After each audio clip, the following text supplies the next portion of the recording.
Welcome everyone. I'm here today with Gay Hendricks. He's the author of The Big Leap, Conscious Living, Conscious Loving, Conscious Golf, and about 15 other books, not all with the word conscious in their titles. He's also the head of the Hendricks Institute, along with his wife, Katie Hendricks. Thanks so much for being with us. Thanks, Nate. It's really great to be here with you. I'm glad to talk to you.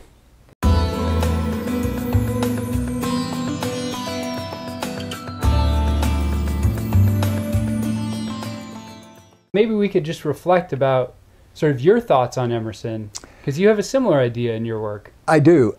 We call them personas.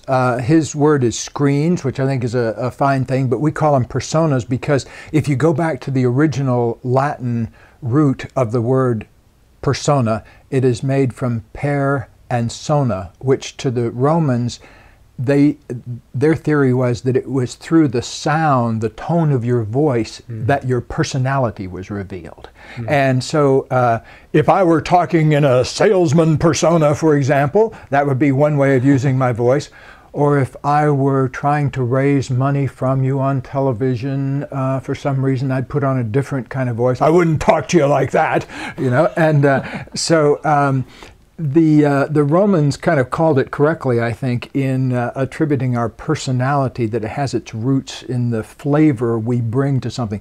But with Emerson, one thing that I've gone into this subject of personas a lot from a practical standpoint, kind of working with people over the years, so I kind of came at it from the other direction in seeing the personas that people wore out there in regular life. And they fall into two categories, actually, and they're learned in two different ways when you're growing up.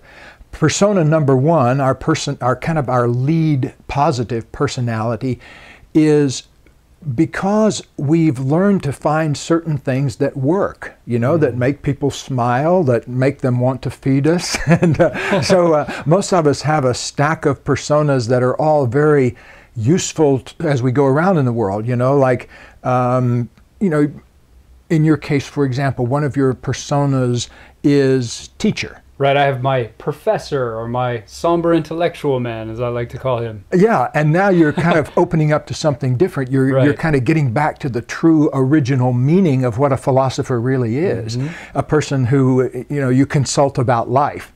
And so we have this stack of what I call your number one personas, which are all about what you do in the world that works.